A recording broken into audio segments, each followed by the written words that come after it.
Ora, bom dia. Podemos retomar os nossos trabalhos. O meu nome é André Santos Campos, já agora, para quem não conhece, sou membro da Comissão Organizadora, sou docente do Departamento de Filosofia da Faculdade de Ciências Sociais e Humanas. É para mim um prazer, uma honra poder participar na organização deste evento, tal como é participar nesta mesa com estas duas excelentes especialistas académicos.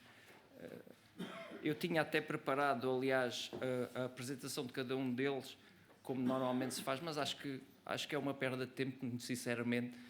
Toda a gente sabe quem é a professora Olga Pombo, neste caso a professora jubilada da Faculdade de Ciências da Universidade de Lisboa, com vastíssima obra. Portanto, eu vou simplesmente passar-lhe a palavra, se me permite. Portanto, eu também tenho um gosto e um grande participar. Sim. Eu também tenho um gosto e uma honra muito grande em participar neste colóquio de homenagem ao Fernando Gil. O meu título, reconheço que é um título enigmático. Ciências e Formas para uma Topografia da Razão. Há títulos que se impõem antes de serem compreendidos, e este é um deles. Ciências e Formas. O meu propósito não é interrogar a relação das ciências com as formas, mas sim pensar as formas das ciências, coisa que irei tentar esclarecer.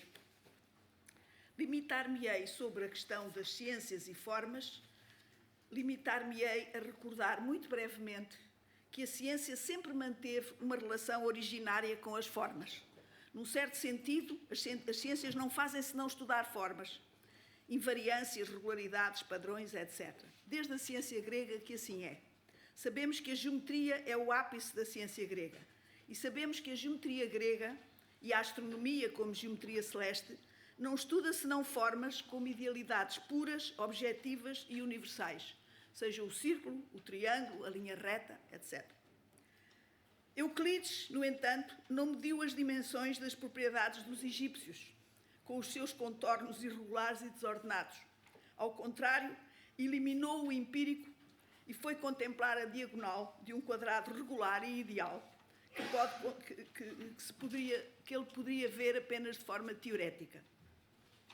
E o que fizeram Eratóstenes e Ptolomeu não foi medir com grande exatidão a sombra tangível de um sol concreto sobre a superfície de uma terra áspera, mas raciocinar a partir de formas ideais e materiais e perfeitas. Ou seja, a geometria grega constituiu-se como contemplação de formas puras que para os gregos ou existiam fora dos objetos como realidades inteligíveis e eternas, Platão, ou habitavam os objetos materiais como determinações pelas quais as coisas se tornam o que são, na sua atualidade e na sua cognoscibilidade, como em Aristóteles. Já deixei de passar 2 slides, mas era o Euclides e o Ptolomeu. E para isso, para que isso fosse possível, para que isso tivesse sido possível, o geómetra teve de fechar os olhos, deixar de olhar para a variedade luxuriante das formas sensíveis, para as rugosidades das coisas concretas, tapar os ouvidos ao canto e à beleza das sereias. Como diria a Filomena, há bocadinho ela acabou de dizer, não ver o visível, deixar de ver o visível. Quase 2000 anos depois, ainda é isso que aconselha Descartes. Dotado de uma nova matemática que lhe permite tratar o espaço como uma entidade plenamente inteligível, esse é exatamente o efeito da aplicação cartesiana da álgebra à geometria, a física pode constituir-se como uma operação matemática que parte das ideias e não das coisas, que se afasta do empírico, rejeita o particular, abandona as formas sensíveis, esquece as qualidades e despreza as forças. Para além dessa redução do sensível ao geométrico, do complexo ao simples, do vivo ao mecânico, isto é, para além desse recuo até ao sujeito, onde habitam os triângulos, os círculos e todas as figuras geométricas que constituem a linguagem matemática necessária para conhecer a natureza, Galileu dirá, numa famosa passagem do Il Saggiatore, e Descartes não podia estar mais de acordo, ficamos condenados à errância vã num labirinto obscuro. Quer dizer, o mundo é um labirinto obscuro. Eis o mundo físico, eis aquilo que ele é em si mesmo, para esta ciência. A partir deste labirinto, nada pode ser compreendido. Nada nele se compreende sem a luz das formas matemáticas que habitam o sujeito. Apenas o sujeito é a fonte da inteligibilidade do mundo. Durante séculos, a física seguiu o conselho de Descartes. E Galileu, Descartes e Galileu, tendo para isso pago um preço que hoje nos parece demasiado caro. A renúncia à percepção das formas naturais, das qualidades, das forças, das potências que constituem o mundo onde vivemos, isto é, foi edificada sobre o sonho da redução do físico ao geométrico. Só recentemente, a física, o Jean Petit acabou de falar justamente disso, que muitas vezes se considerou a rainha das ciências, aceitou aprender das ciências da vida e das ciências humanas aquilo que elas sempre souberam e que a física ela sempre quis ignorar: a densidade do tangível, a complexidade do vivo, a espessura das unidades individuais. Prigogine é um dos que justamente fala da reconciliação do mundo newtoniano com a realidade humana, no futuro da ciência.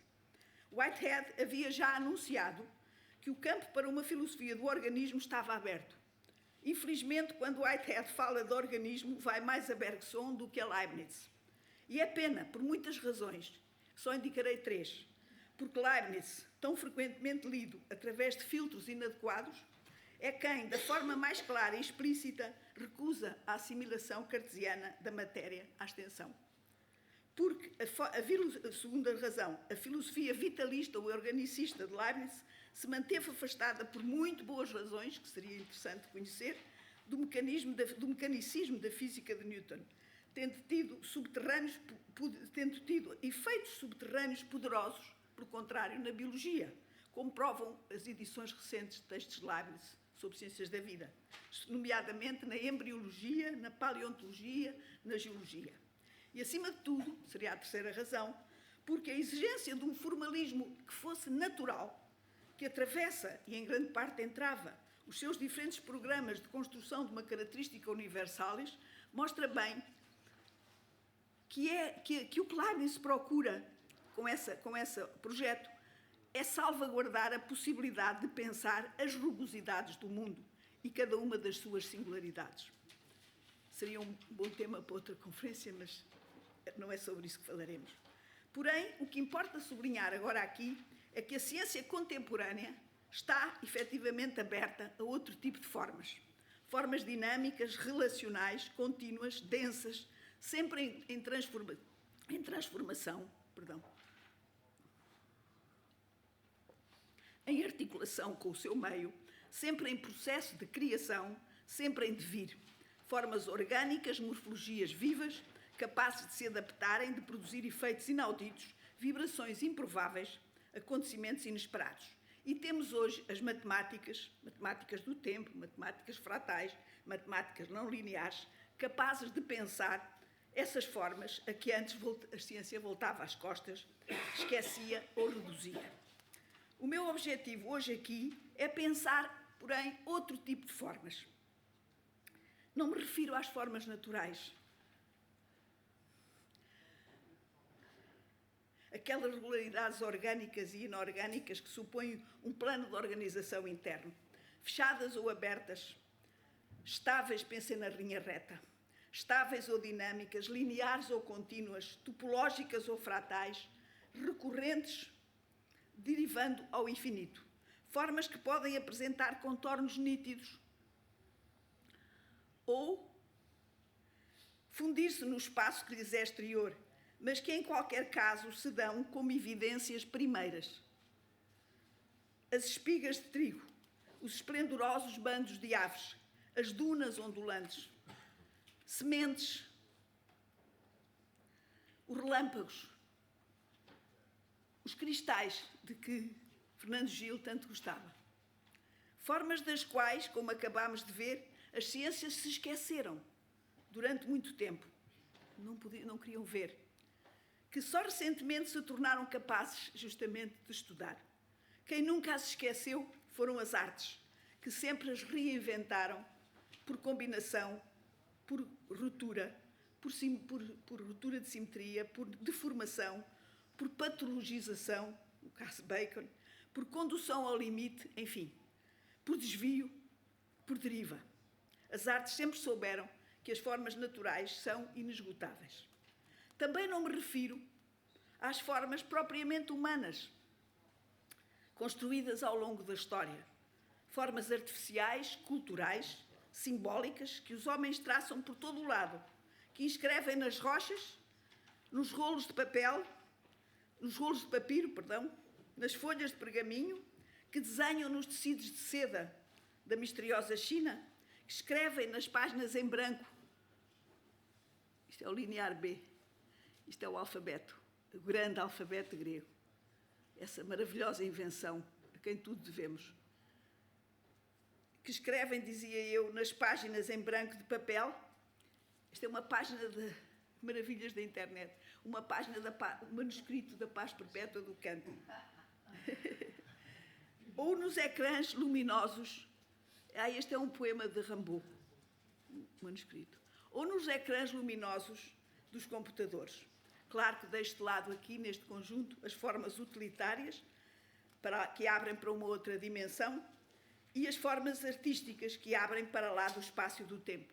Refiro-me apenas àquelas miraculosas formas que instaram espaços de visibilidade conceptual, ou seja, chamarei operadores de visibilidade, que mais do que habitar, constituem o nosso mundo propriamente humano. Refiro-me a terceiro grupo, ou seja, aquelas formas a que eu me refiro e que eu quero aqui pensar convosco, seriam as formas diagramáticas. São formas também artificiais, também construídas, mas que não se deixam decifrar como sinais de uma qualquer língua.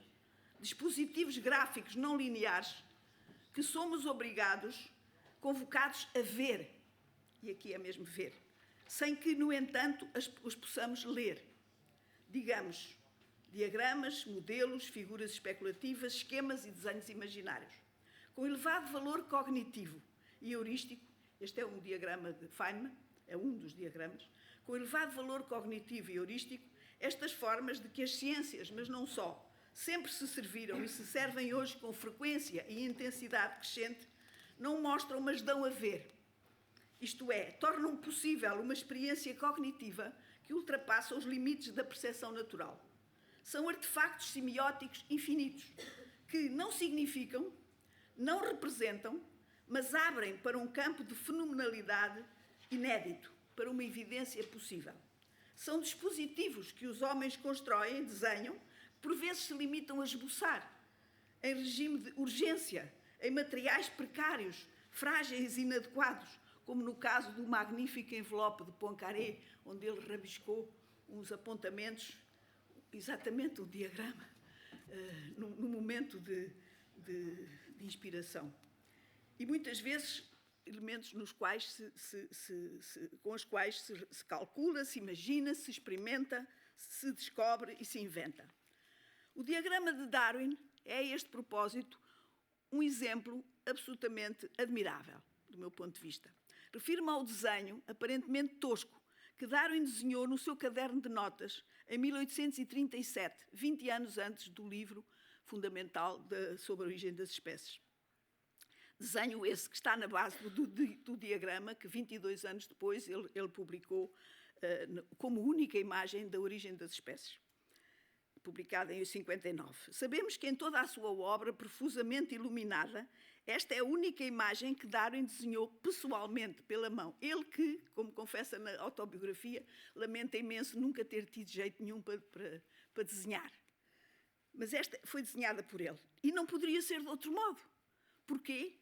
Porque naquela página, nesta página do seu precário caderno de notas, fica explícito o momento em que Darwin suspende a narrativa discursiva, que noutras circunstâncias seguiria, e introduz o desenho, abandona o verbo e passa à figuração.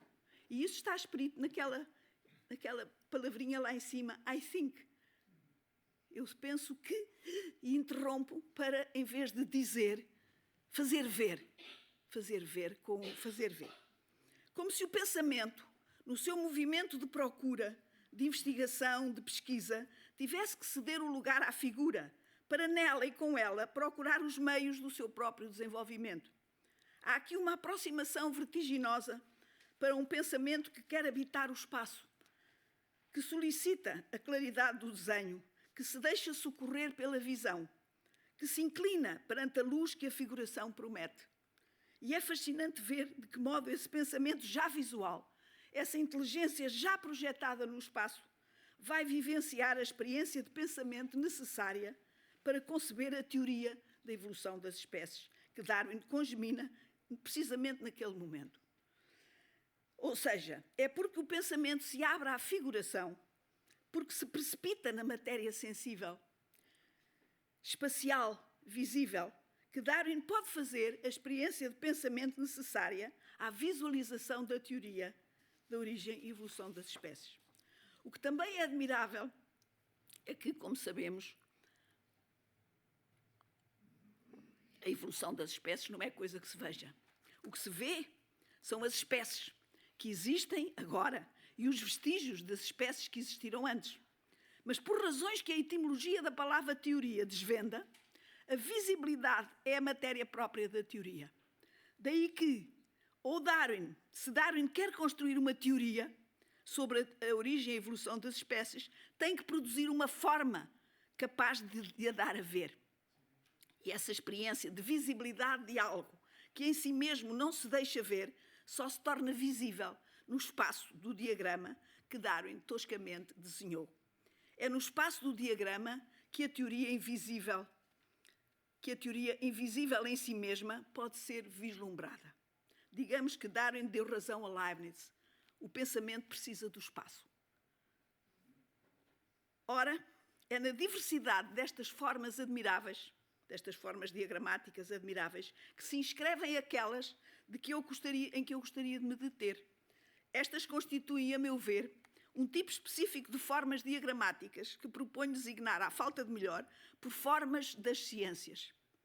Esquemas de classificação das ciências, topologias disciplinares, diagramas de divergência e unificação das ciências. Isto é, formas que procuram cartografar a relação internas. Esta é a árvore publicada depois, mas esta é que me interessa. Isto é, formas que procuram cartografar a relação interna entre as disciplinas, captar a gênese, a diferenciação e a recomposição incessante do campo científico, pelas quais as ciências se constituem, se separam, se aproximam, se unificam. Determinações conceptuais que produzimos desde há muito tempo e continuamos a coproduzir para tentar conceber, observar, imaginar as relações complexas que as ciências mantêm umas com as outras, as suas linhas de divisão e fratura, as suas zonas de contacto, os seus pontos de aderência, os buracos, os vazios, as cavidades que se espalham pelo campo científico, as articulações e os devires que organizam o seu presente e o seu futuro. Ou seja, configurações arquetípicas pelas quais, em cada época, nos damos a possibilidade de pensar o que é que isso da ciência significa. Penso ser possível distinguir 4 grandes tipos destas configurações diagramáticas ou as figuras das ciências. A primeira delas seria o círculo. Forma cosmológica por excelência. Emerge na paraideia grega, aqui está, reaparece no programa do trivium e do quadrivium medieval, das 7 artes liberais inscritas num círculo, no projeto, e atinge um ponto fulminante no projeto combinatório de Lull, um projeto que passa pela construção de círculos materiais que giram uns contra os outros num sistema combinatório que hoje tem muita atualidade. De outra maneira, também é outro assunto. Ressurge, esta questão do círculo, ressurge na enciclopédia renascentista e barroca, aqui numa imagem que tem a ver com o Pantagruel, com a Rabelais, com a carta ao Pantagruel, em que ele aconselha o filho a seguir o caminho da eucúcleos paideia, ou seja, do conhecimento completo do mundo, conhecendo todas as ervas, cada erva, cada rio, cada animal, todas, conhecendo os nomes todos. E reaparece depois, mais tarde, também, por exemplo, na Enciclopédia Britânica, na edição de 73, Adler constrói um sistema muito parecido com o de Lull, também com círculos. Estes não são apenas gráficos, que supõem também uma certa combinatória. De qualquer maneira, é um projeto bastante mais recuado do que o de Lull. E claro que depois o círculo é adaptado e é retomado em muitas outras circunstâncias. Sem começo e sem fim, o círculo é a forma geométrica estável e simétrica e, ao mesmo tempo, também expansiva. O seu centro é irradiante, razão pela qual também é muitas vezes utilizado como forma para explicar áreas, para deixar ver áreas disciplinares em ampliação, em desenvolvimento, como é o caso dos sistemas complexos ou das ciências sociais. O círculo é também uma forma tenaz. Lembremos das dificuldades enormes de passagem do cosmosférico comum tanto ao geocentrismo como ao heliocentrismo, para o universo elíptico de Kepler, e deste para o espaço homogéneo da física de Minkowski ou Einstein. Ainda hoje o círculo, bem assim como a esfera e a circunferência, seus correlatos em diferentes dimensionalidades, exerce uma enorme atração no pensamento científico, como é testemunhado pelo seu regresso em grande força com a cosmologia do século XX, por exemplo, na lei de Hubble, e pela sua presença incontornável nos modelos da teoria atómica, que não são capazes de pensar o átomo senão como esfera. A predominância do círculo é também assinalável nas instituições universais que suportam a ciência, nomeadamente no facto, quase trivial, de muitas das grandes bibliotecas do mundo terem sido concebidas como espaços circulares, como é o caso da Bodleiana, como é o caso da nova Biblioteca de Alexandria, que é este círculo inclinado e luminoso que ilumina o espaço onde era suposto ter existido a grande Biblioteca de Alexandria. E há ainda uma outra biblioteca que eu não resisti a mostrar, que é uma biblioteca chinesa, que elege o círculo, tem ali um grande, enorme círculo no meio, uma esfera neste caso, no meio da sala de leitura. Uma referência muito especial à fantástica Biblioteca de Warburg, aberta ao público no dia 1 de maio de 1926, onde, num espaço circular perfeito, os livros sussurram entre si, ligados por afinidades, tecendo pontes secretas entre almas e épocas que nunca se encontraram antes. A segunda forma das ciências é a árvore. Digo eu, a forma teológica e vital, estrutura hierárquica, feudal, se quiserem, vertical, com raízes que se enterram no solo firme, origem de todo o sentido esse que ascende depois pelo tronco, se divide, se espalha pelos ramos e chega aos frutos onde amadurece. A árvore de Porfírio, que aliás não é feita por Porfírio, mas é feita por Boécio, 600 anos depois, 300 anos depois, por volta dos anos 600, é Boécio, ao traduzir o Isagós de Porfírio, que introduz o diagrama. No Porfírio, o que há é apenas uma metáfora literária. Esta árvore, que está, como sabem, é um exemplo clássico que estourou durante séculos o pensamento lógico, é um diagrama que parte da substância, o sumo géneros, e desce dicotomicamente até à ínfima espécie, o homem. Os lógicos medievais que construíram diversas árvores porfirianas, quase todos construíram uma árvore porfiriana, mantiveram este sentido descendente. Curiosamente, Ramon de Lull, que é autor também de muitas árvores porfirianas, foi o primeiro que inverteu o sentido e colocou o género supremo em baixo, gesto que anuncia depois uma nova concepção da ordem do saber. Ramon de Lull é novamente a figura central desta figura. No que toca a esta figura das ciências, ele é tanto o círculo como a árvore.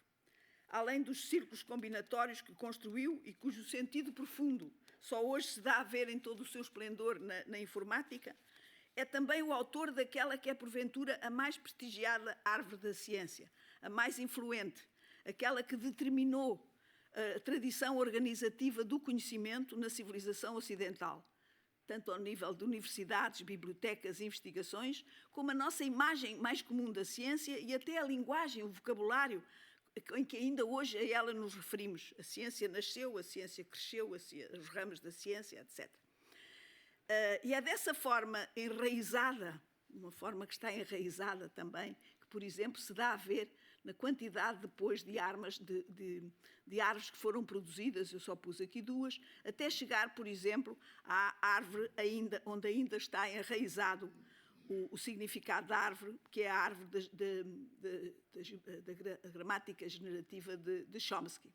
E, se quiserem, a árvore do computador. Ou seja, como se a árvore desse a ver, pudesse, as estruturas arbóricas da geometria universal, da linguagem, quer dos homens, quer do computador. A terceira figura que gostava de referir é a tabela.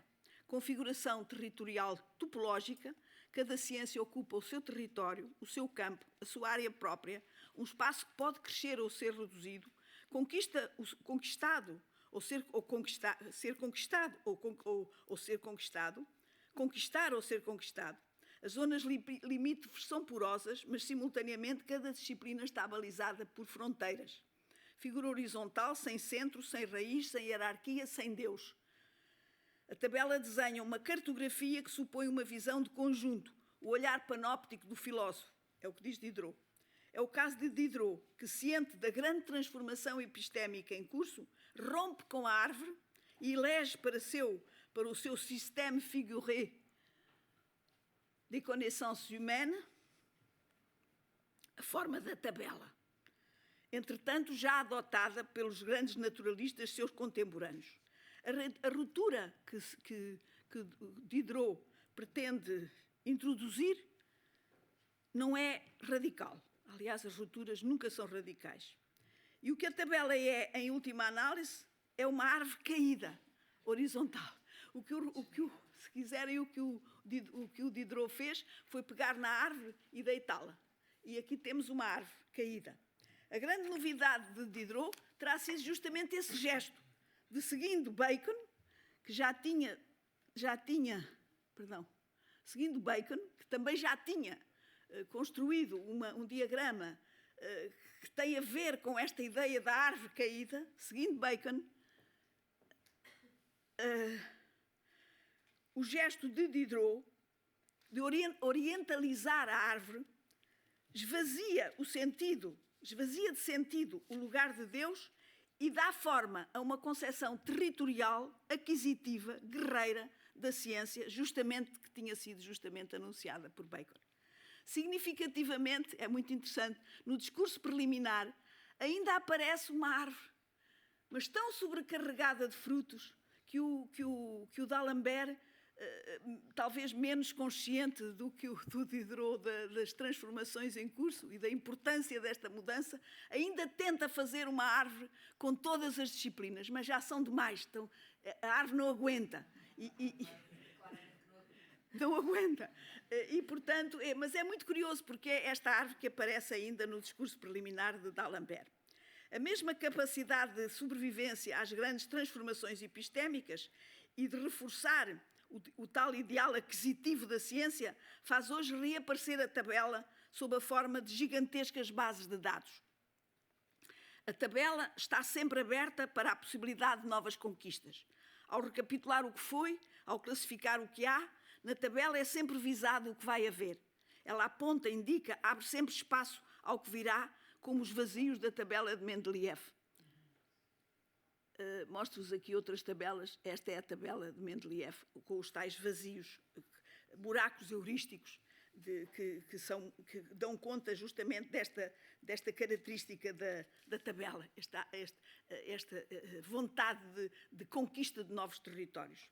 Sem isso, claro que esta sistematicidade aberta da tabela tem a ver com antepassados que são as listas e os repertórios e as enumerações e os catálogos que os bibliotecários desde Alexandria, desde Calímaco, sempre souberam construir, conscientes de que a biblioteca precisava de ser utilizável como instituição universal, sem a qual a ciência seria impossível. A quarta forma é a rede. Forma interrelacional, móvel, sem limites estabelecidos, feita de conexões reversíveis. Tem como suporte científico a descoberta das redes neuronais, o estudo dos fenómenos não lineares, iniciado no final do século XIX, bem como a investigação desencadeada a partir da segunda metade do século XX em cibernética, teoria dos sistemas, complexidade, a emergência do computador, o desenvolvimento das redes informáticas e da internet em 1989, uma data que só há pouco tempo percebi que era exatamente a data da queda do Muro de Berlim. Uma coincidência. Conjunto de desenvolvimentos científicos que foram acompanhados de enormes transformações tecnológicas, cujos efeitos profundamente perturbadores começamos apenas a sentir. De qualquer forma, penso não exagerar se disser, para o bem e para o mal, que a rede é a configuração da nossa época. Acontece que, na linha dos trabalhos de Bertalanffy, cá está a influência genética, a influência eletrónica, na linha dos trabalhos de Bertalanffy, o movimento de renovação da enciclopédia, em que Fernando Gil participou, já foi hoje referido, foi pioneiro justamente na proposta de novas configurações. Esta é da enciclopédia Einaudi e esta é da enciclopédia, esta é da Einaudi e esta é da Universalis. E a primeira vez, talvez, que eu tomei consciência que havia uma transformação foi com Bertalanffy, que vem um bocadinho antes, portanto, provavelmente houve aqui uma relação. Mas eu gostava de sublinhar que, exatamente, Fernando Gil participou desse movimento da Constituição, está aqui o Manuel também, e outros, da Constituição de uma nova enciclopédia que dava conta de uma nova maneira de pensar a religação, justamente, entre os saberes. E aqui está ela, a Einaudi com as chamadas célebres zonas de leitura. Claro está que também aqui havia antecedentes, para além do Bertalanffy, há sempre antecedentes, não é? Um dos mais ilustres é o diagrama de Peirce,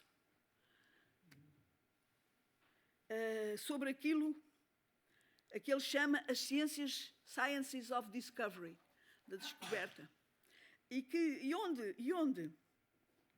onde se pode verificar o seguinte: aparentemente é uma árvore, há nele uma árvore, com o gênero supremo em cima e que vai descendo, descendente, sentido descendente, não sentido ascendente, portanto recupera a forma do Porfírio.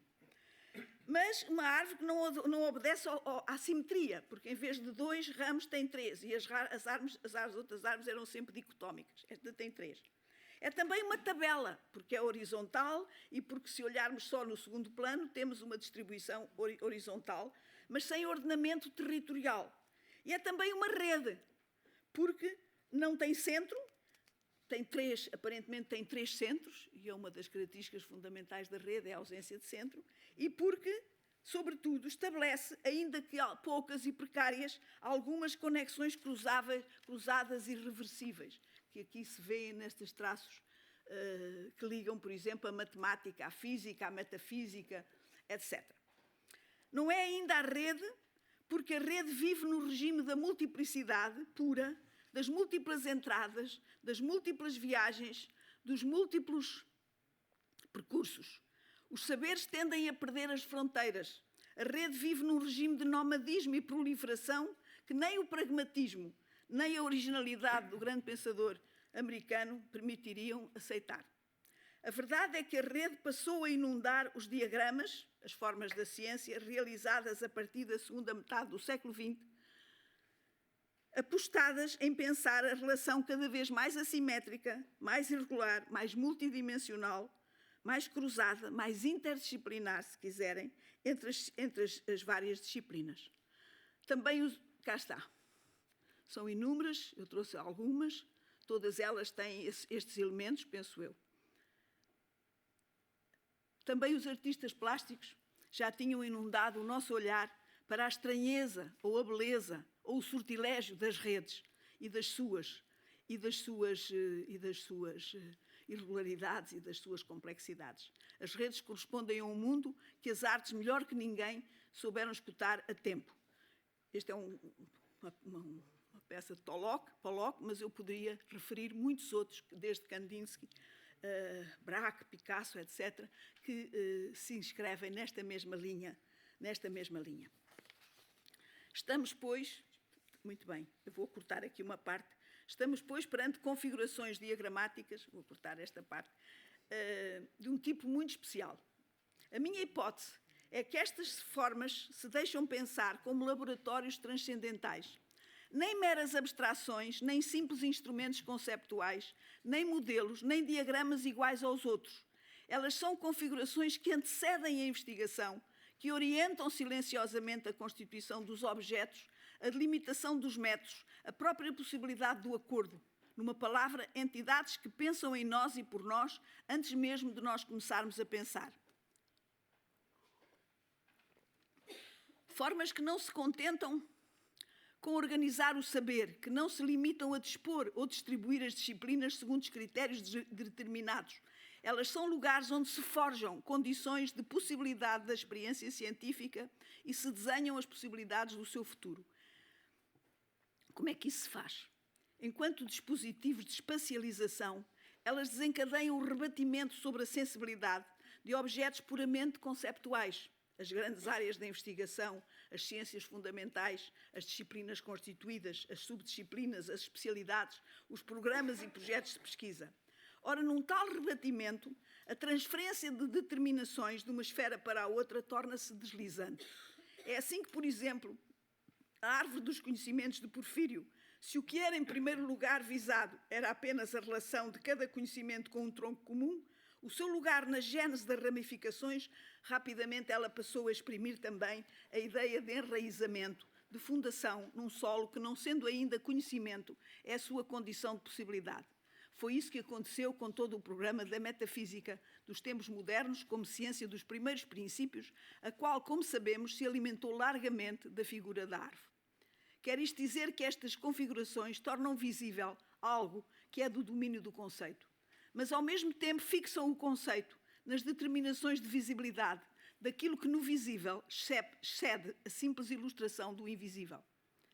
Mas se ver o invisível é vê-lo no espaço abstrato e recortar um complexo de significações no interior dos contornos de um objeto da experiência pensada na sua máxima generalidade. Mas ver o invisível é vê-lo no espaço abstrato e recortar um complexo de significações no interior dos contornos de um objeto de experiência pensado na sua máxima generalidade. Não surpreende, portanto, que estas formas sejam como que variações sobre a própria natureza do espaço, ou melhor, sobre a natureza da espacialidade, dos modos de localização, articulação topológica, profundidade, expansão de volume, escala, deslocamento. E porque a espacialidade não é senão o esquema abstrato da deslocação de um observador sem dimensão num campo indeterminado, podemos dizer que estas configurações têm em comum o facto de se apresentarem como uma geometria desses deslocamentos, isto é, como uma geometria das estruturas desse observador. Daí não interessa, agora esqueci-me. Elas desdobram perante nós uma sucessão de espaços e topologias que dizem respeito aos vestígios desses deslocamentos, às sedimentações dos caminhos percorridos pela humanidade na sua tentativa de desenhar abstratamente as diversas ciências e a sua unidade. A geometria dos deslocamentos torna-se assim uma geometria dos territórios percorridos, dos campos de forças onde se jogam as condições históricas, conceptuais e imaginárias do conhecimento. Daí que fazer o levantamento destas configurações se possa ser visto como fazer esboçar talvez, uma topografia da razão científica atenta às condições históricas, conceptuais e imaginárias do conhecimento. No entanto, estas formas estão sujeitas a um processo de usura, porque particularmente ricas de significações, elas podem adquirir a condição de meras determinações culturalmente pregnantes. O seu sucesso pode banalizá-las, transformá-las em simples formas cómodas de nomear uma realidade difusa. Perdem, então, capacidade explicativa, tornam-se estereótipos. A disputa que hoje se verifica, por exemplo, entre os defensores da árvore e os defensores da rede, com nomes famosos à mistura, entre os tecno-utopistas ingênuos e os anarquistas digitais, tenho aqui várias informações, mas não vou perder tempo, é bem eloquente a esse propósito. Ainda assim, mesmo que não inteiramente reconhecidas, mesmo que desgastadas, as formas da ciência, de cuja compreensão me procurei aproximar, continuam a ser dotadas de enormes efeitos de demonstração daquilo que não se mostra senão por elas. Como Leibniz indicou, o segredo é fixar o raciocínio, obrigá-lo a deixar traços visíveis sobre o papel para serem examinados à vontade. É preciso ver, além de ler. A nossa época é talvez a época do espaço. Para citar um filósofo do nosso tempo, para não citar apenas antiguidades, como eu, o Foucault diz isto: a época atual é antes a época do espaço.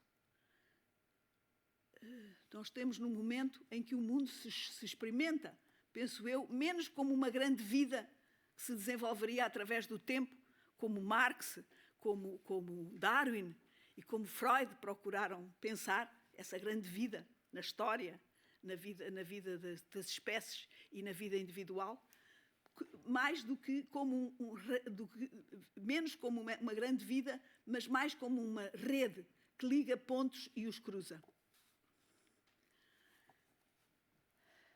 Depois de Leibniz, Wittgenstein pôs um fim à ambição da linguagem para dizer o mundo e o pensamento. O diagrama é uma terra mediana, in between, a imagem e a linguagem, o icónico e o linguístico, o sensível e o inteligível. Talvez a proposição não seja a forma canónica da filosofia. Talvez a filosofia deseje a proposição, mas talvez não possa ser apenas a proposição. Talvez seja preciso ver além de ler. E é com os pintores, talvez, que temos que aprender a perceber isso. É isso que eu queria dizer. Muito obrigada. Ainda, desculpem, uma palavra final muito importante. Algo que muito me agrada sublinhar neste colóquio dedicado a honrar a memória de Fernando Gil.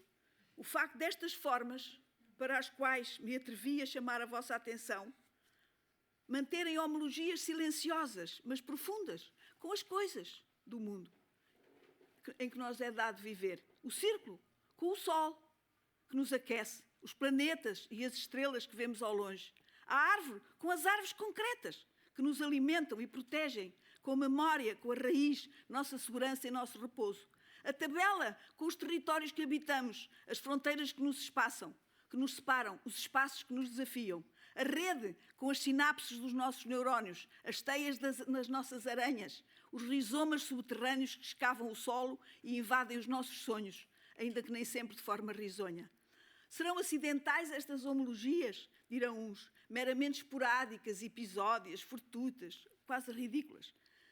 Necessárias, diria Fernando Gil, e eu estou inteiramente de acordo com ele. Homologias que constituem manifestação daquela connaturalidade entre as coisas e os nossos modos de as pensar e conhecer, que dá sentido a todos os nossos esforços cognitivos e compreensivos. Agora sim, acabei. Obrigada.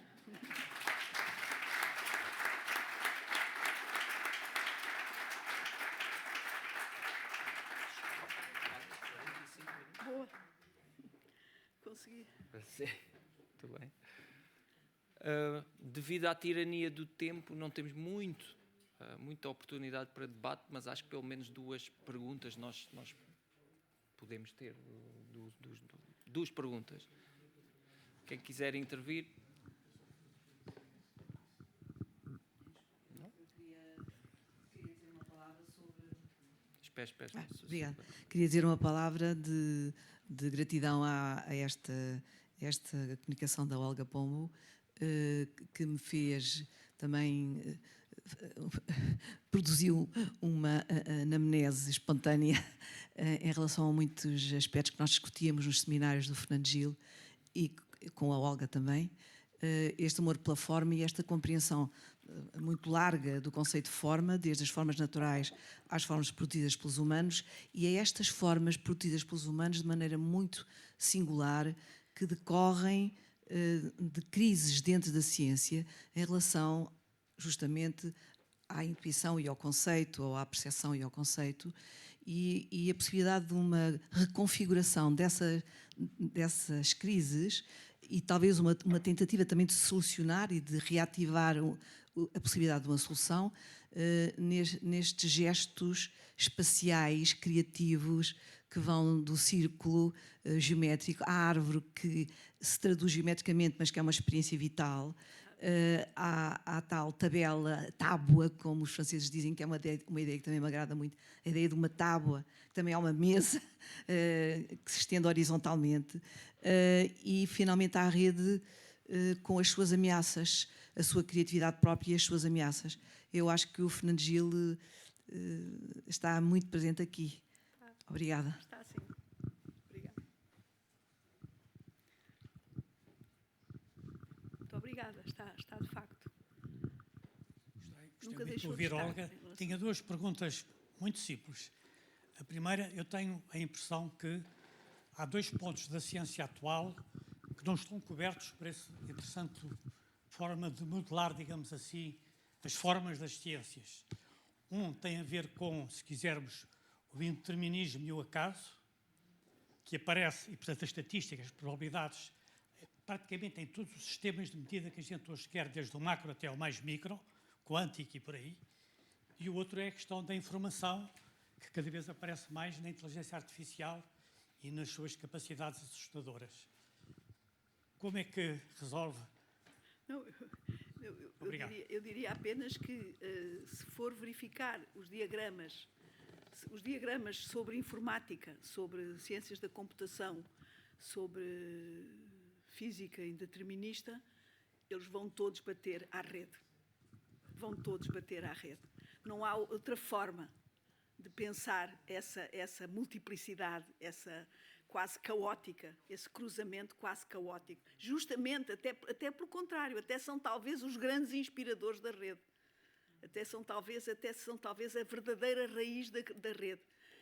São eles que despoletam isso.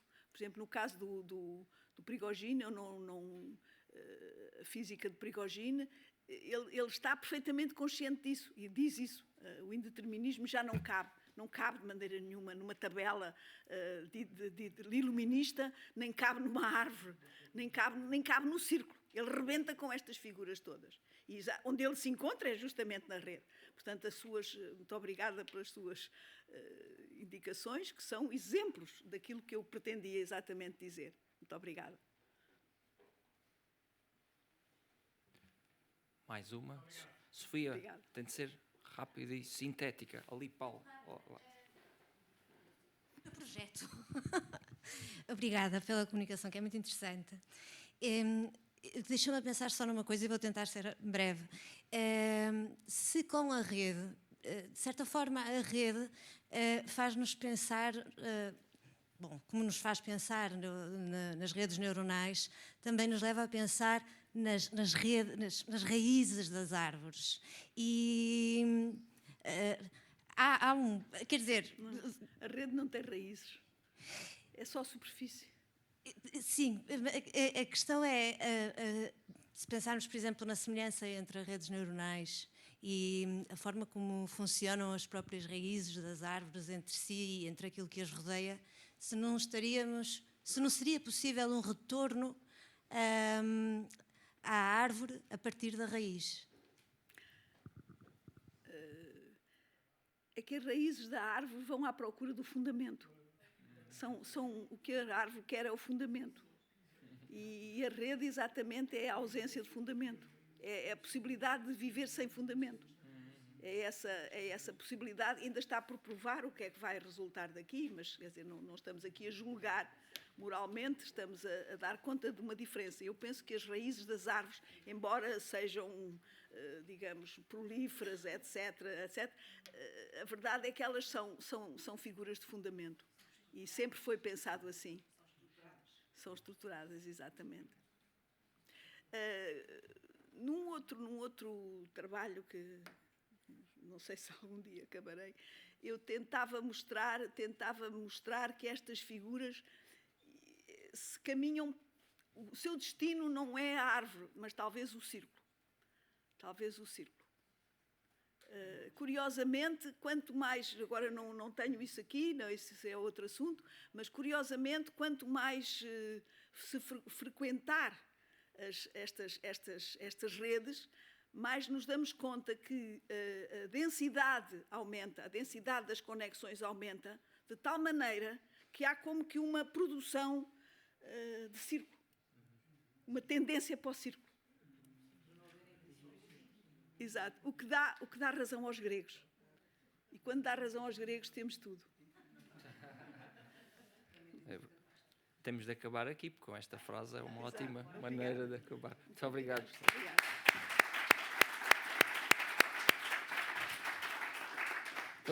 Peço ao Sr. Paulo Passamos agora à nossa segunda comunicação, professor Nicolo Guicciardini. Não. Ai, desculpa. Tal como antes, acho que não é preciso grande apresentação, not much of a presentation. We are all familiar with Professor Guicciardini's extensive CV, and he specializes, of course, in history of science and history of mathematics. We know him well by his works on Isaac Newton, especially, and of course, the fact that he won, as already mentioned before, the Fernando Gil International Prize for Philosophy of Science in 2011. Time goes by fast, as we all know. So thank you for you have the floor. For your presentation, and thank you so much for inviting me to this.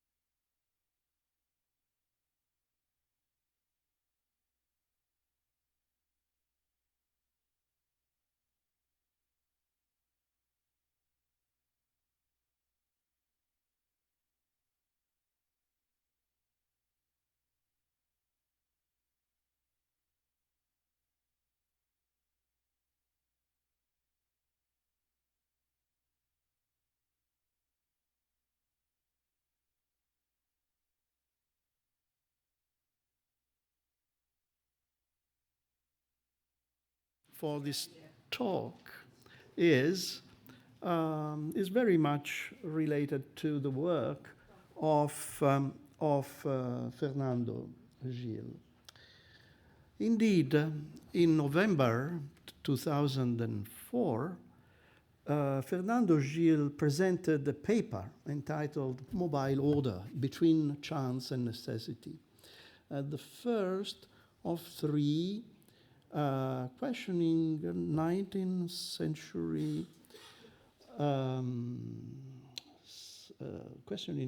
century assumptions about knowledge, which were funded by the Calouste Gulbenkian Foundations and supported by its director. Now, the proceedings were published by the State University of New York Press under the editorship of Richard Lee. And the first symposium focused on determinism and examined how assumptions about determinism in 19th century culture were challenged in the 20th century. So Danielle Cohn, in her introduction, just told us how important was for Fernando Gil the choice of freedom, let's say so, the engagement of philosopher as a free agent. And determinism, therefore, is an important theme for him. And what Fernando Gil did in this paper is that he showed how 20th century science offers an image of the evolution of systems that allow us to frame the concept of determinism in ways that go beyond what happened in the 19th century. So this is the book. And in order to make the categorical opposition between chance and necessity more manageable and intelligible from a philosophical perspective, Gilles went back to the beginning and undertook a sophisticated analysis of the Aristotelian corpus. Again, this is interesting because Daniel told us in the introduction how important was for Gilles the historicity of philosophy, but how he was not a historian of philosophy. He wanted to make past texts alive, so to speak, and meaningful for us today. And again, what Daniel said about continuity and intelligibility, the mutual relationship between these two things, is very much related to what Gilles did in this paper. So this surprising approach was motivated by the belief that the first statement of any major problem already contains the questions that will unfold as it changes historically. This is a quote from Gilles' paper.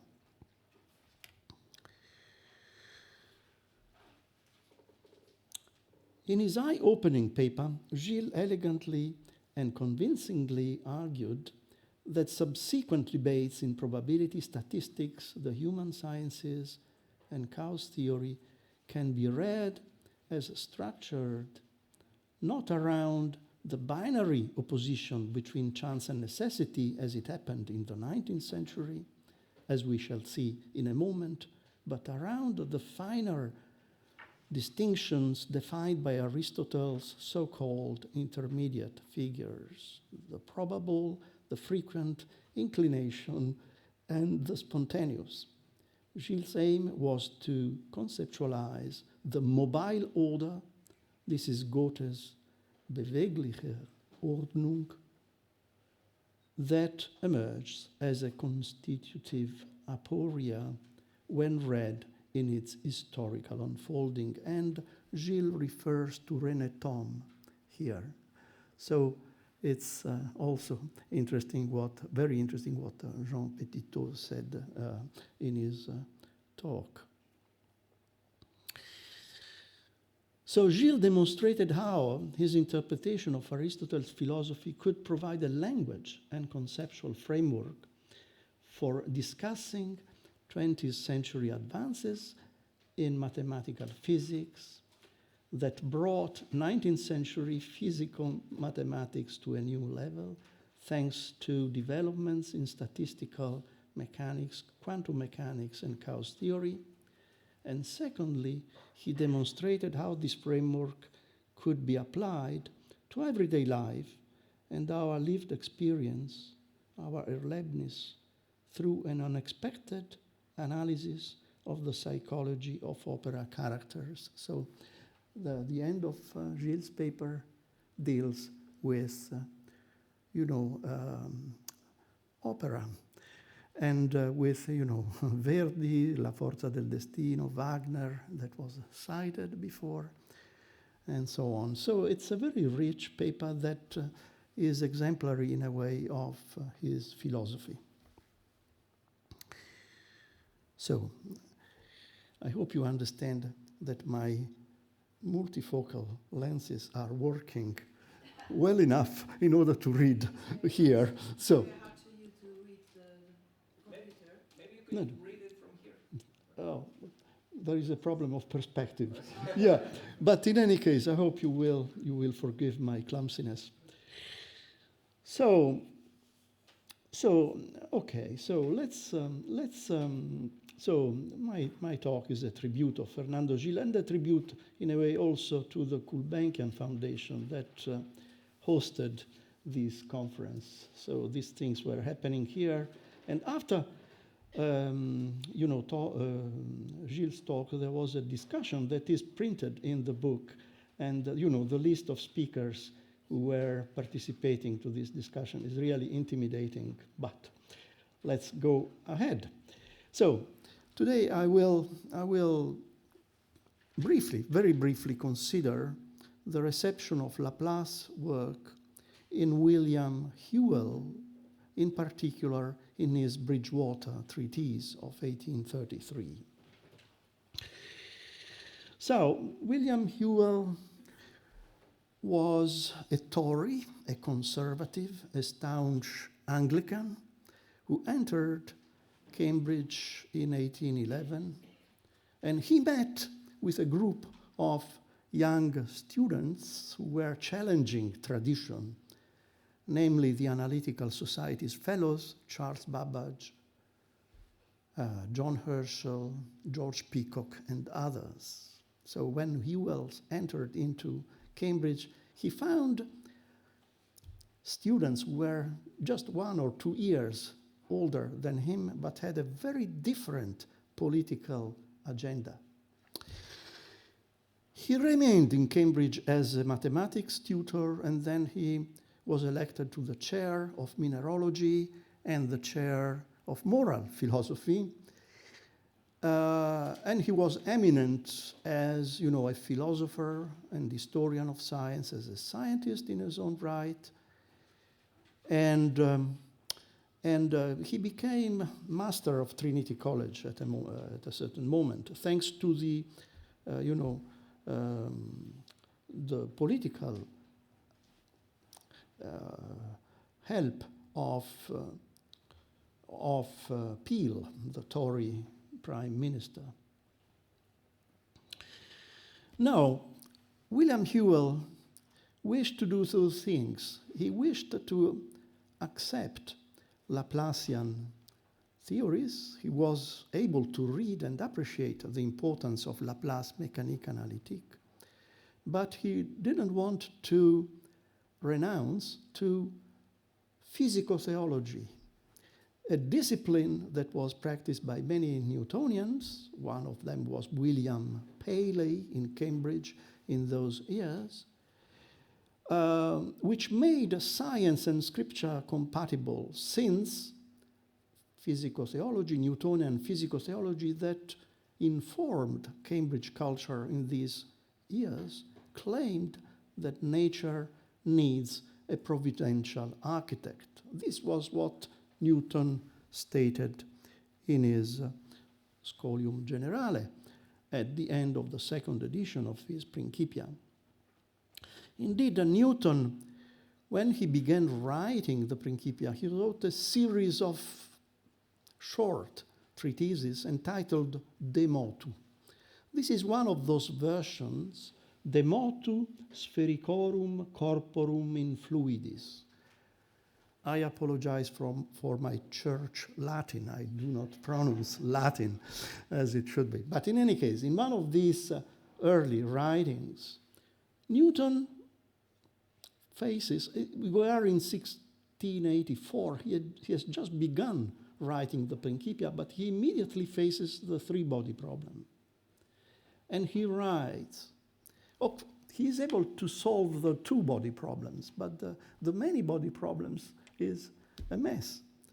And he says in Latin, this is a translation, by reason of this deviation of the sun from the center of gravity, the centripetal force does not always tend to that immobile center, and hence the planet neither move exactly in ellipsis nor revolve twice in the same orbit. Each time a planet revolves, it traces a fresh orbit, as happens also with the motion of the moon. And Earth's orbit depends upon the combined motions of all the planets, not to mention their actions upon each other.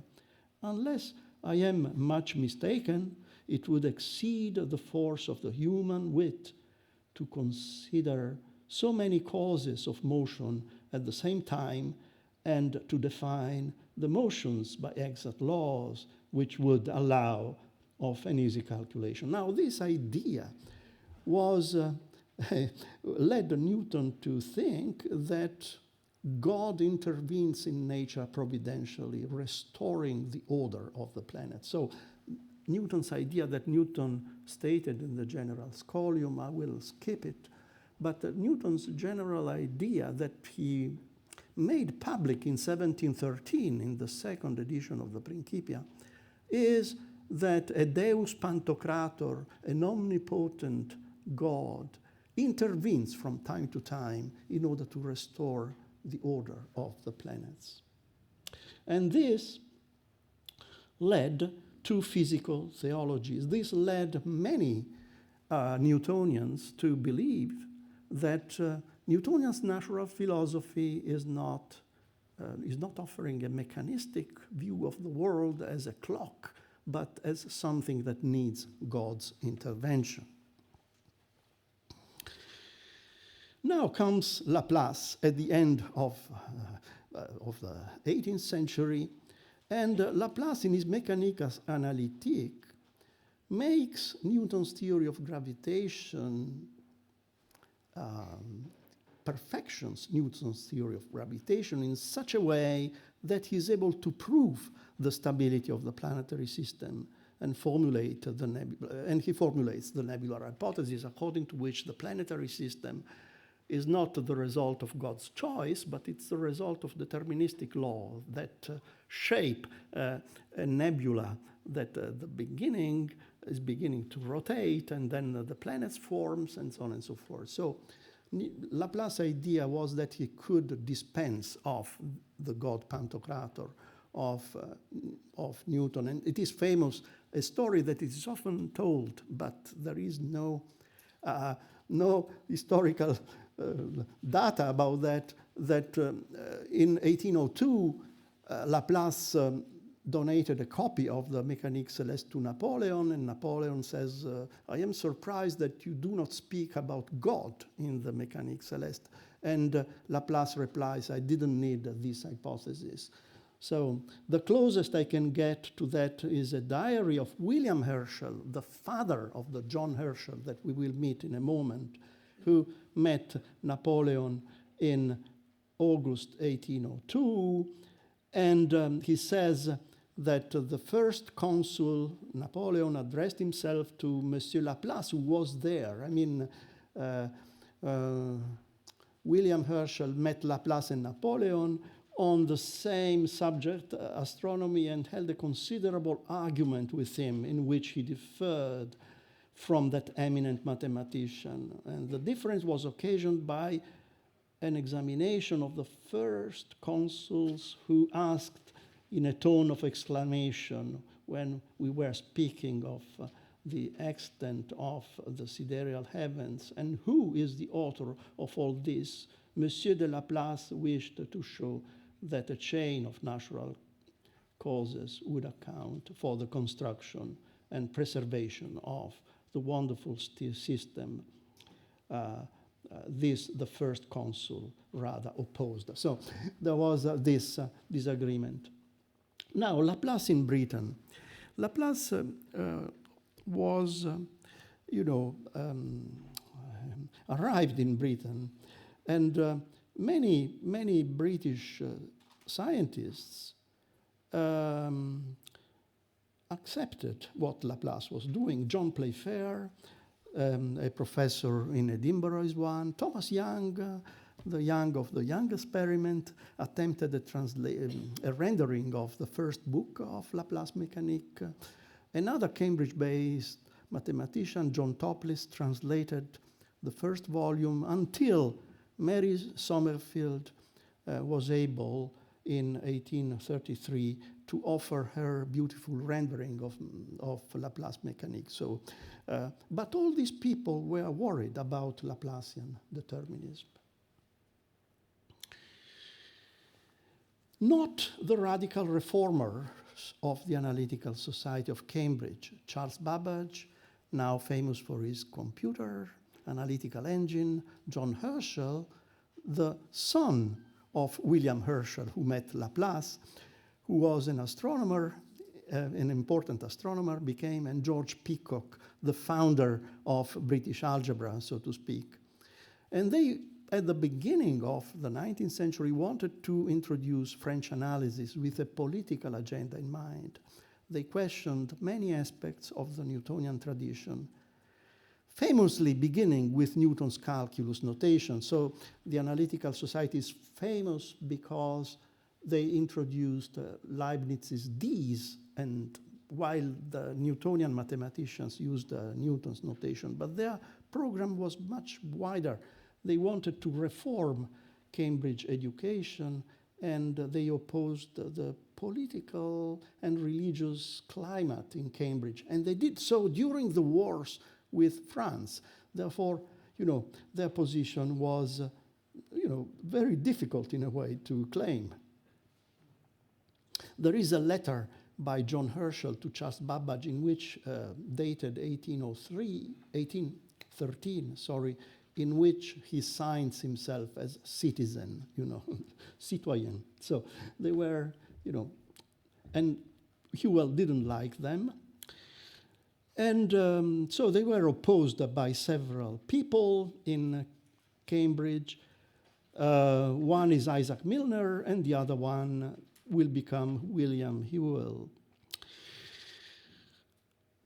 So William Whewell was the author of one of the Bridgewater treatises. These treatises were funded by, an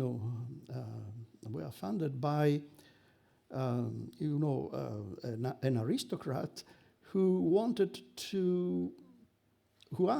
left money to publish books in which science and religions were reconciled, books in which it was shown that science could support a religious view of the world. And Whewell was chosen by the president of the Royal Society to write one of these treatises, which appeared in 1833. And Whewell cites very frequently Laplace. But he wants to use Laplace results in order to claim that Newton and the Newtonians were right when they read the world, nature, as dominated by the providential intervention of God. I will give you two examples, two slides, in which we see what Whewell is doing in this treatise. This is typical. It was shown by Lagrange and Laplace that the arrangements of the solar systems are stable, that in the long run the orbits and motion remain unchanged, and that the changes in the orbits which take place in shorter periods never transgress certain very moderate limits. So, okay, they proved that the solar system is stable, but in this statement of Laplace, however, one remarkable provision for the stability of the system is not noticed. The planet Mercury and Mars, which have much the largest eccentricity among all the planets, that is, the planets without Uranus, right? The old planets are the planets until Saturn, are those of which the masses are much the smallest. The mass of Jupiter is more than 2,000 times that of either of these planets. If the orbit of Jupiter were as eccentric as that of Mercury, is all the security of the stability of the system, which analysis has yet pointed out, would disappear. The Earth and the smaller planets might in that case change their approximately circular orbit into very long ellipses, and thus might fall into the sun or fly off into remote space. It does not appear that any mathematician has ever attempted to point out a necessary connection between the mass of the planet and their eccentricity. May we not then consider this combination of small masses with large eccentricity so important to the purposes of the world as a mark of providential care in the Creator? So, you see, the funny thing is that Whewell is very competent. He is reading passages from the Mécanique Céleste, but he's using these passages for claiming, the traditional view of physical theology, that the planetary system, the study of the planetary system shows the existence of a providential creator. We may thus, with the greatest propriety, deny to the mechanical philosophers and mathematicians of recent time any authority with regard to their views of the administration of the universe. We have no reason whatever to expect from their speculations any help when we ascend to the first cause and supreme ruler of the universe, to God. But we might perhaps go further and assert that they are, in some respects, less likely than men employed in other pursuits to make any clear advance towards such a subject of speculation. So take into consideration that Whewell is ordained as a priest, and he preached sermons in Trinity College Chapel. So Babbage replied with a 9th unauthorized Bridgewater treatise. And in the title page, there is exactly this quotation from Whewell. And he wanted to prove that the existence of God could be accepted also by, in a way, the enemies of Whewell, the Analytical Society's fellows and this group of more radical, thinkers as Herschel and Babbage. In a sense, Babbage's 9th unauthorized Bridgewater treatise was a response to Whewell's statement, which is inscribed on the title page of Babbage's book. Whewell dismissed mechanical philosophers and mathematicians of recent time as being morally disadvantaged when discussing the universe and its relationship with a providential creator. However, Babbage argued that his experience of programming the analytical engine had enabled him to conceive of a God who might have designed a complex, programmed world. The world would include the discontinuities that were then being studied by geologists and naturalists, and which were often cited by Newtonian natural philosophers as signs of God's dominion. So the discontinuities that geologists and naturalists were studying could have been programmed by a God that is not is not an actor who intervenes providentially in nature, but is, a perfect programmer who is able to program the world as Laplace had claimed in a purely deterministic way. The moral of my footnote to Gilles' paper is that the difference between the great minds of Victorian Britain, Whewell, Babbage, and Lyell, which I skipped, would have been better articulated had they had access to Gilles' interpretation of Aristotle's intermediate figures, which indeed prove how one could question 19th century assumption about determinism, as the title of the 3 Gulbenkian conferences goes. With all its deliberate anachronism, with its reading of past philosophy, in order to make it alive, in order to make past philosophy, in this case Aristotle's philosophy, a tool to articulate philosophical discussions, Gilles' essay is a splendid example of how, as Rorty claimed in a seminal paper on 4 genres of philosophy, the classics of philosophy can be read as if they were written by our peers and contemporaries.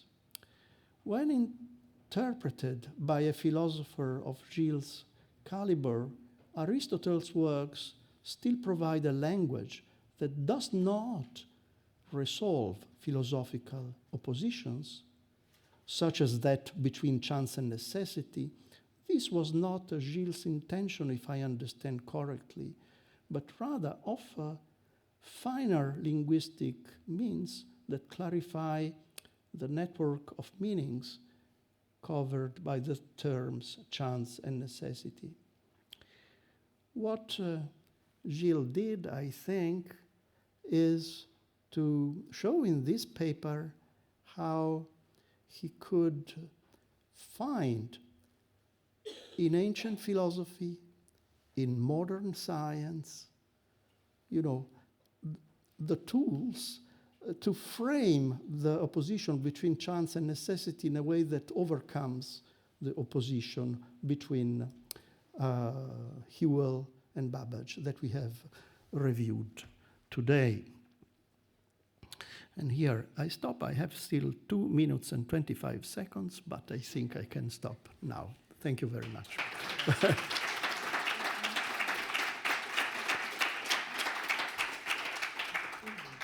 It was a challenge for my eyes, actually, I discovered, but...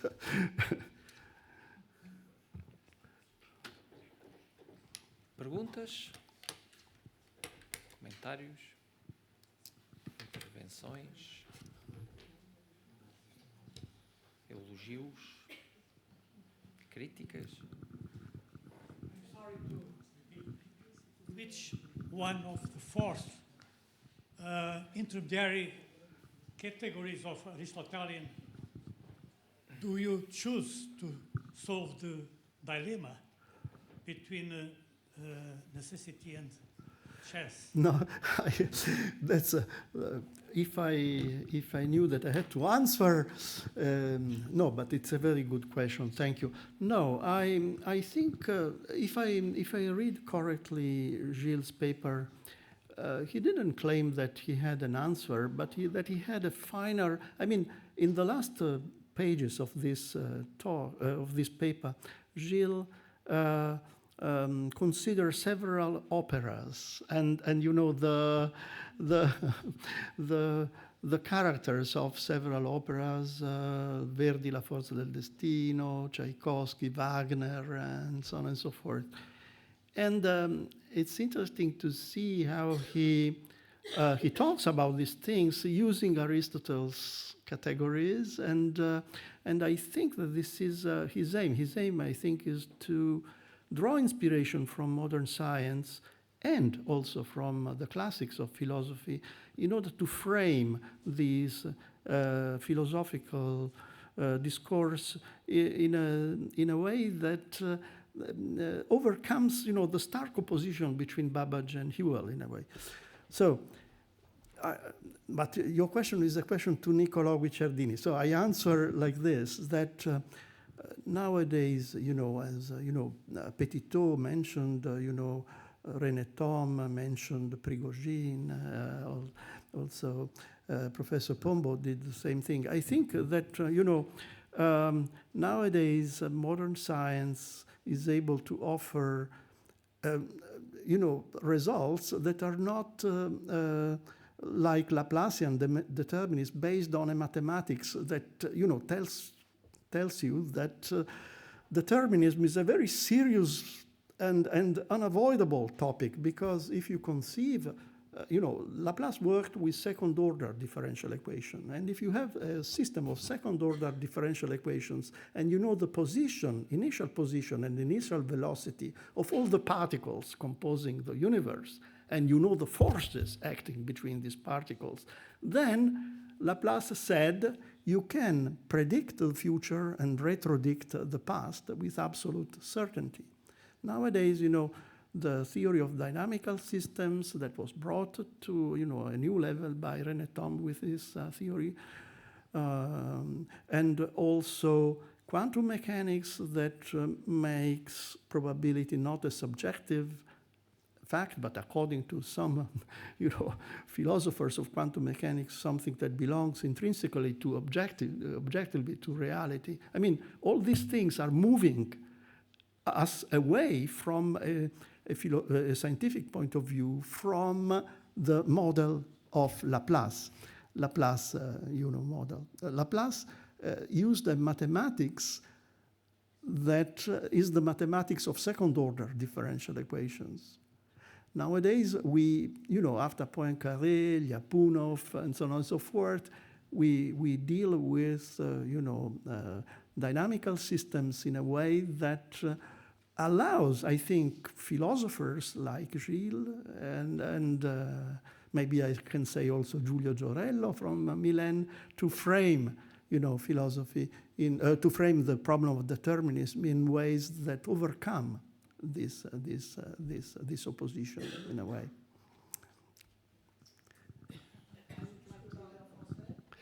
Oui, merci. Oui, je peux essayer de parler en français. Mais je peux parler en italien aussi, mais ça sera encore plus compliqué. Oui. Je pense que dans cet article, Verdi a joué un rôle très très fort, Wagner aussi, d'abord parce que c'était une manière de régler quelques problèmes autour d'une opposition qui devenait une contradiction insoluble entre Verdi et Wagner. C'était un peu ironique. Et d'autre part, c'était une manière de placer l'œuvre d'art dans une possible solution à des débats qui apparemment étaient totalement scientifiques. Je crois que le schéma goethéen de l'idée d'une polarité qui s'intensifie et qui dépasse la question de la contradiction l'a guidé là. C'est-à-dire, au fond, il vaut mieux penser les choses en termes de polarité. Donc, chaque terme de la polarité contribue dans une dialectique qui est ce que Goethe appelle la Steigerung, à nourrir et à faire avancer les choses. Et qu'il allait à l'encontre d'une opposition qui était insoluble. Alors, évidemment, les deux opéras, avec les deux musiciens considérés comme à l'opposé, alors qu'en fait, Verdi et Wagner ne sont pas si éloignés, était aussi une manière de figurer d'une manière sensible que les solutions n'étaient peut-être pas dans tendre l'opposition, mais au contraire dans la faire avancer. D'où le socle apparemment artistique qui en fait était un peu à l'origine de la réflexion qui a conduit à cet article. Oui, je pense qu'ici nous voyons l'importance de Goethe. Mobile Order est une traduction de Beweglicher Ordnung. Et donc, je pense que, bien sûr, vous avez raison. Bien sûr, la polarité est très importante. Cette idée de la nature philosophie allemande est très importante dans cet article. Oui, and offers to Gilles the possibility of being a philosopher at the opera house, so to speak. And this is, I think, very important because his philosophical discourse is significant not only for scientists like Petitot, but is important also for,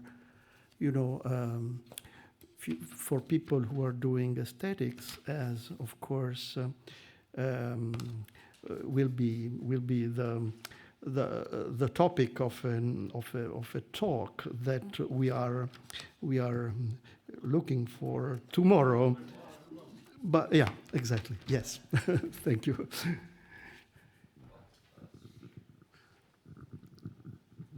Obrigada. Thank you very much for the very interesting paper. I think this is a methodological question. It's about the rapprochement you do at the end between Richard Rorty's advice and Fernando Gil's way of reading history of philosophy. So in a way, they couldn't be more different, qua philosophers, and they are both telling us that we should read history of philosophy as though the philosophers were our contemporaries. Yes. So they are telling us the same, but I cannot imagine a larger difference between the intentions of a philosopher. Fernando Gil would never agree with Rorty's idea of philosophy as a conversation of humanity or the giving up of traditional epistemological or metaphysical questions. So my question for you is, where does the difference lie if there, for instance, in your example of using Aristotle, Fernando Gil's reading of Aristotle to think about chance and determinism, where does the difference lie? What is the extra that Fernando Gil brings into a reading of science that wouldn't be brought in by somebody like Rorty, although methodological they're telling us the same? Yeah, that's a very, very good question. It's a very good question. And in a way, the publication of Gilles' work will be, I think, a laboratory for us to think how to answer your question. So since I am standing here in front of this microphone, I have to answer. So please,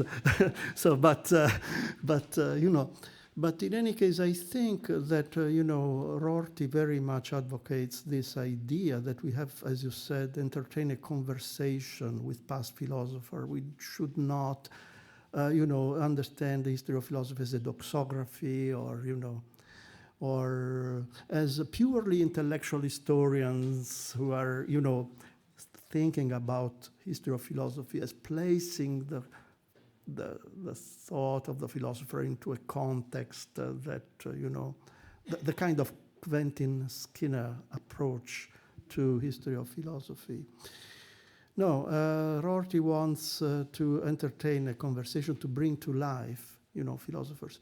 What Gilles, I think that there are two things that Gilles does that Rorty doesn't do. One is that his dialogue is a dialogue also with scientists. And I think that this is important. He was able to, he had the competence to talk, to scientists and scientists of a great caliber. This is a first difference. And so for me, the reason why Rorty at a certain moment, I ceased to be interested in what Rorty is doing in a certain moment because I'm a historian and maybe philosopher of science. So Gilles is more interesting for me from this point of view. And then there is this idea of philosophy as action, philosophy as something that brings us to an obligation to act, as Daniel said at the beginning. So this is also something that is important. So it is, a philosopher who is doing what Rorty is advising. That is, he's entertaining with Kant. We have seen with Leibniz. We have seen with Aristotle. I've tried to show a dialogue in order to build up a language, and a language that allows finer distinctions and a movement, a philosophy that moves ahead, thanks to this.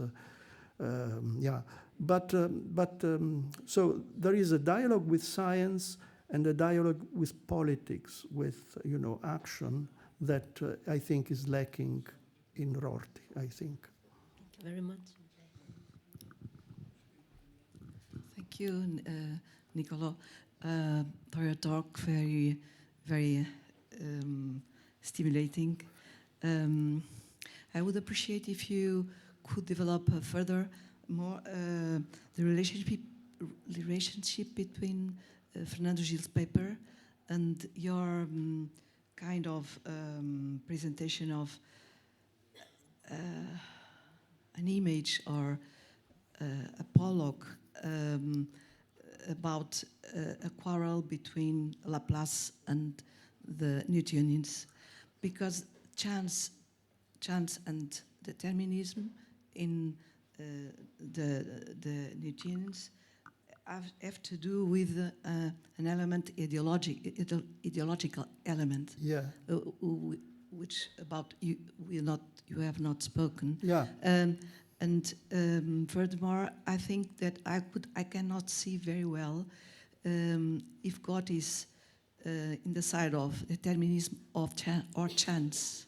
And then also how the solution added by Fernando Gil's paper about chance and determinism with the help of Goethe may have a real effect in the understanding of the story you've told about the English man and the French man. Yeah, I can perhaps develop, I can perhaps answer you by insisting and explaining better that, this, mathematical quarrel about the stability of the planetary system, and even the quarrel about mathematical methods, because Whewell in the end said that geometry is to be preferred to algebra. Whewell was saying that in the teaching of mathematics in Cambridge, we should not teach students only algebra, but also geometry, and the Principia are written in geometrical language, and so on and so forth. I mean, all these scientific debates about mathematical method, which notation should we use, which method, algebra or geometry, or not, these debates about mathematics and cosmology. Should we accept Laplacian determinism, yes or no? Well, all these debates were, as you said, ideologically motivated. I mean, we should not forget that these things occurred at the beginning when Whewell entered Cambridge during the Napoleonic Wars. And introducing French analysis in Cambridge in those days meant questioning a political and religious culture. And so what we learn from this example is that debates about, the stability of the planetary system or the mathematical methods that we should prefer are debates that are culturally situated in such a way that if you state if you took side, you do something that is read as a political, statement, as a political statement. And so this is something that is important. For example,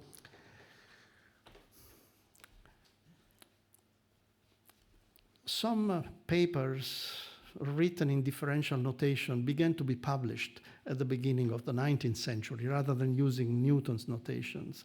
And there are reviews in, the monthly magazine, for example, in which these papers are reviewed as follows. It is unpatriotic to use Leibniz's notation in this country, and so on and so forth.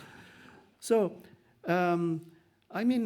the people who were introducing Leibniz's notation, a Laplacian approach to the planetary system, were doing so fully conscious of the political and religious consequences of their actions, and therefore. This is an aspect of my talk that that might be considered,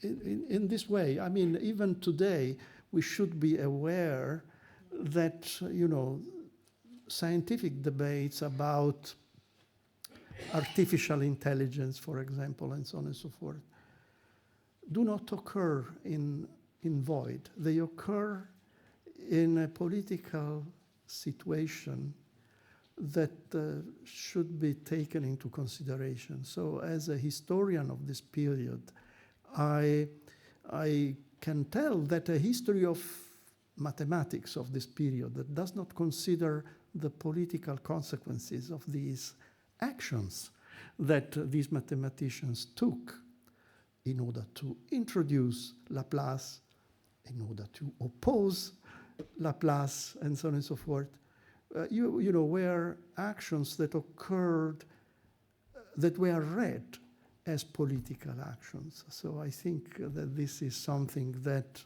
again, can be taken as, something that makes us think about Gilles' work as a work of a philosopher who was self-conscious of the political dimension of what these philosophical debates imply.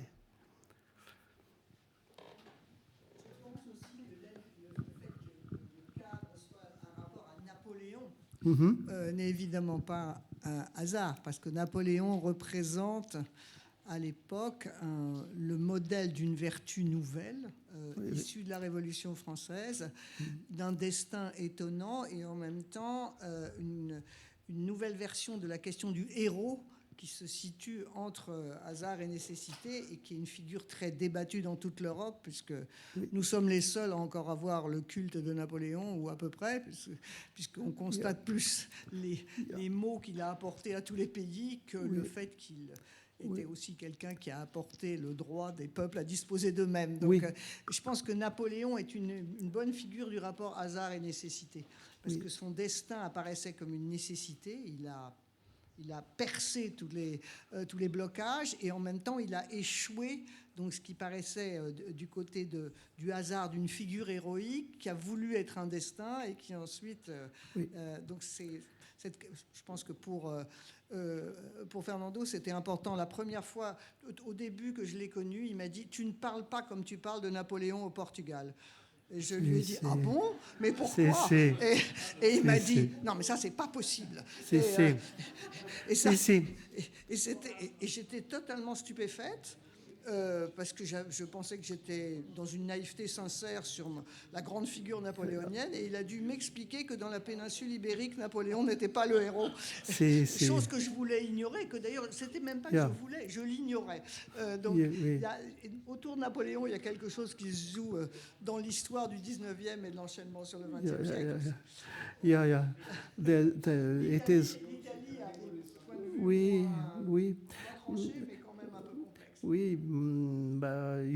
I can cite now a book by Massimo Mazzotti entitled Reactionary Mathematics, which is about the mathematics in Naples at the end of the 18th century, beginning of the 19th century, in which there were mathematicians who defended analysis and who were first revolutionaries until, the repression of the revolution in 1799. And then they were supporters of Napoleon, and against them there were the mathematicians who supported geometry, synthesis, and they were for the king and the pope. And, Babbage's idea of mathematics as combinatorial is related to the idea that nature is combinatorial, and you can, capture nature by a combinatorial method that can be taught to everybody. Everybody who knows algebra can solve problems, automatically. There is an algorithm, and you can share this algorithm with other people. And this is a very democratic way of conceiving, things. While geometry, geometry, it is based upon intuition, and only a few mathematicians can see the geometrical proofs, and they are the masters of a school, and then there are, pupils who learn from these masters how to see things, but there is not a method. And this is the important thing about geometry, that it is not reducible to an algorithm, to a calculation. And so again, you see that these ideas about mathematics are related to ways in which one conceives nature, authority, and the distribution of, of power in society. And yeah, but what you say about Napoleon, this brings us to Beethoven again. I mean, the music comes in again as, you know, something that we have to consider in this sense. Yeah. I guess we can close the morning session at this point. So thank you very much. Thank you very much. Thank you.